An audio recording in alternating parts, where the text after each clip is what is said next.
সম্পূর্ণ রান্না শেষ। দেখো কতটা লোভনীয় হয়েছে। এই ডাল দিয়েই তোমরা ভাত খেয়ে নিতে পারবে, আর কিছুই সাথে লাগবে না। কেমন আছো সবাই? পাকমিস্ত্রি জীবনে আরেকটি ভিডিওতে স্বাগত জানাই। বন্ধুরা, আমি আজকে রান্না করছি বেলির ডাল মাছের মাথা দিয়ে। এতটা টেস্ট হয়, তোমরা বেলির ডাল খেয়েছো কিনা, চিনো কিনা জানাবে। আমাদের অঞ্চলে পাওয়া যায়, মাঝে মধ্যে হরহামেশা খুব পাওয়া যায় না, মাঝে মধ্যে পাওয়া যায়। সেই ডালটা বিভিন্নভাবে খাওয়া যায়, বিভিন্ন মাছ দিয়ে খাওয়া যায়। আমি আজকে রান্না করছি কাতল মাছের মাথা দিয়ে। সম্পূর্ণ রেসিপিটি স্কিপ না করে দেখবে কী করে আমি এই রান্নাটি রান্না করলাম। রান্নার সাথে করবো বাটা মাছ এবং কলমির শাক। বাটা মাছগুলির সাথে ভেজে নিচ্ছি। তাহলে চলো ভিডিওটি আমরা দেখে নিই। এই ডালগুলিকে বলে বেলির ডাল। তোমরা খেয়েছো কি না, দেখেছো কি না লিখে জানাবে।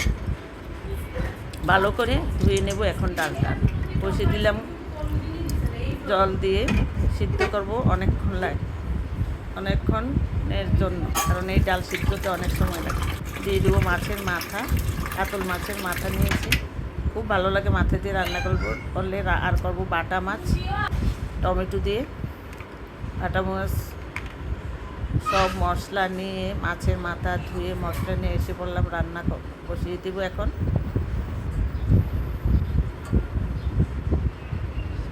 মাথাগুলি ধুয়ে পরিষ্কার করে নিলাম। কলমির শাক কেটে নিলাম। ডাল ফুটতে দিলাম। ডালটা অর্ধেক ফুটে এসেছে, দিয়ে দিব কিছুটা কাঁচামরিচ। এই ডালটা যেহেতু মাথা অনেকগুলি পড়বে, অনেক মরিচের দরকার, আমি কম করে দিলাম, কারণ আমার ঘরে বাচ্চা আছে, সে ডাল খেতে পারবে না, তার জন্য একটু কম করে দিলাম। দিয়ে দিব প্রয়োজন অনুযায়ী লবণ। আবারও ঢেকে দেবো কিছুক্ষণের জন্য। প্যান বসিয়ে দিলাম, মাথাগুলি ভেজে নেব। হলুদ লবণ মাখিয়ে নিলাম, লাল করে মাথা ভেজে নেব। এখন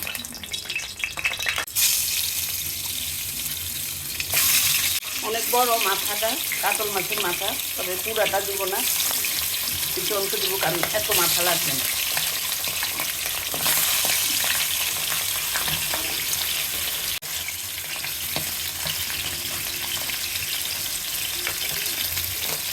এবারে তোমরা বেলির ডাল রান্না করে খেয়ে দেবে। চিংড়ি মাছ দিয়ে তো চমৎকার হয়, চিংড়ি মাছ দিয়েও খুব ভালো হয়। চিংড়ি মাছ অথবা মাছের মাথা দিয়ে খুব ভালো হয় ডালটা। এখনও কিছুটা সিদ্ধ হওয়ার বাকি আছে, আবারও ঢেকে দেবো।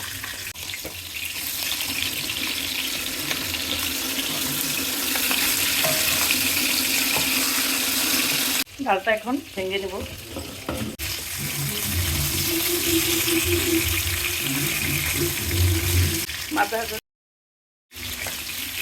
মাথা যদি লাল করে ভাজা না হয়, তাহলে ডালের টেস্ট উঠবে না, স্বাদ বাড়বে না। এই জন্য মাথাটাকে যে কোনো মাছ ডাল দিয়ে রান্না করতে খুব ভালো করে ভেজে নিতে হবে। ডালটা ভেঙে নিলাম। মাথাটা ভাজা কমপ্লিট। ডালের সাথে এখন মিলিয়ে দেবো এক এক করে।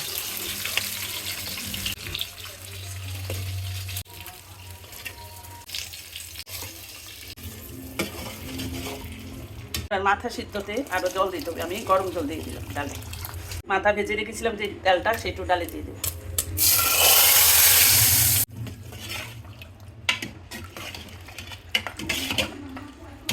দিয়ে দিব 1 চামচ জিরার গুঁড়া। এই ডালে পেঁয়াজ রসুন কিছুই ব্যবহার করব না। ডালটা এইভাবে রান্না করবে বেলির ডাল, খেয়ে দেখবে কেমন হলো। দিয়ে দেবো 1/2 চামচ আদা বাটা। দেব হলুদ। এখানে একটু মরিচ গুঁড়া দিলে ভালো হতো, কিন্তু আমি দেবো না, বাচ্চা খেতে পারবে না, তার জন্য মরিচ দিলে ভালো হতো। এই ডালটা একটু ঝাল ঝাল ভালো লাগে, যেহেতু মাছের মাথা মাছ দিয়ে রান্না হচ্ছে, তার জন্য একটু ঝাল দিলেই ভালো হতো। এখন ডালের জন্য ফোড়ন রেডি করবো। দিয়ে দিব শুকনো মরিচ, তেল দিয়ে দিলাম, তো তেজপাতা আর সাদা জিরা।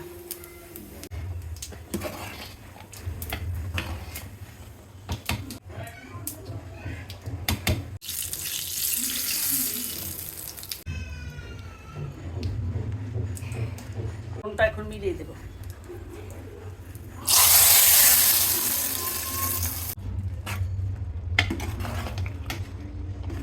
এইভাবে আরও 10 মিনিট রান্না করব।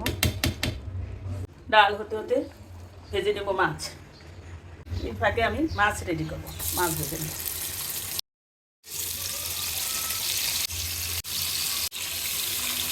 আমার মোটামুটি শেষ পর্যায়ে দিয়ে দেবো ধনিয়া পাতা। ডাল রান্নাটা আমার সম্পূর্ণ কমপ্লিট।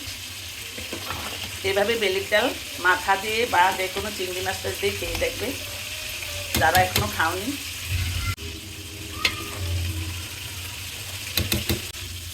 সম্পূর্ণ রান্না শেষ। দেখো কতটা লোভনীয় হয়েছে। এই ডাল দিয়ে তোমরা ভাত খেয়ে নিতে পারবে, আর কিছুই সাথে লাগবে না। মাছটা সুন্দর করে ভেজে নেব, তারপর রান্না করব। পেঁয়াজ রসুন আদা কষিয়ে সাথে টমেটো পেস্ট দিয়ে কষিয়ে হলুদ লবণ মরিচের গুঁড়া কষিয়ে মাছ রান্না করে ফেলবো। মাছ ভুনা, বাটা মাছ ভুনা করবো। মোটামুটি রান্না শেষ পর্যায়ে। আর করছি এই ফাঁকে কলমির শাক, টমেটো পেস্টটা দিয়ে দিলাম।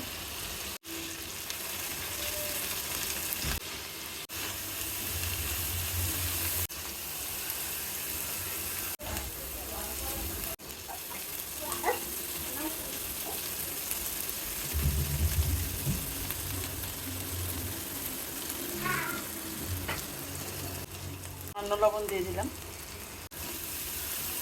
মশলাটা যখন তেল ছেড়ে গেছে এখন দিয়ে দেবো সামান্য জল। জলটা ফুটতে শুরু করলে দিয়ে দিব ভাজা মাছ। 5 মিনিট রান্না করবো এইভাবে। মাছটা রান্না শেষ করতে দিয়ে দেবো ধনিয়া পাতা, দিয়ে নামিয়ে ফেলবো। কেমন লাগলো আজকে রেসিপি কমেন্ট বক্সে কমেন্ট লিখবে। আবার আসবো তোমাদের মাঝে অন্য কোনো নতুন রেসিপি নিয়ে। ততক্ষণ পর্যন্ত তোমরা ভালো থাকবে, সুস্থ থাকবে, নিরাপদে থাকবে। বাই।